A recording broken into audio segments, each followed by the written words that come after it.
తెలంగాణ రాష్ట్ర గవర్నర్ను జిష్ణుదేవ్ వర్మను బీఆర్ఎస్ వర్కింగ్ ప్రెసిడెంట్ కేటీఆర్ నేతృత్వంలోని ప్రతినిధి బృందం రేపు కలవనుంది. సింగరేణి వ్యవహారంపై వారు గవర్నర్కు సమగ్ర వివరాలు అందజేయనున్నారు.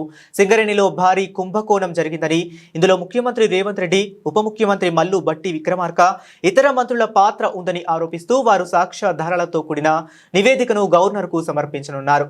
సింగరేణి కాలరీస్ కంపెనీ లిమిటెడ్ టెండర్ల ప్రక్రియలో భారీ కుంభకోణం జరిగిందని బీఆర్ఎస్ ఆరోపిస్తుంది. ముఖ్యమంత్రి రేవంత్ రెడ్డి బంధువు సృజన్ రెడ్డికి లబ్ధి చేకూర్చేలా సింగరేణి టెండర్ల నిబంధనలను మార్చారని కేటీఆర్ ఆరోపిస్తున్నారు. సుమారు 6,000 కోట్ల విలువైన టెండర్లలో అవకతవకలు జరిగాయని బీఆర్ఎస్ ఆరోపిస్తుంది.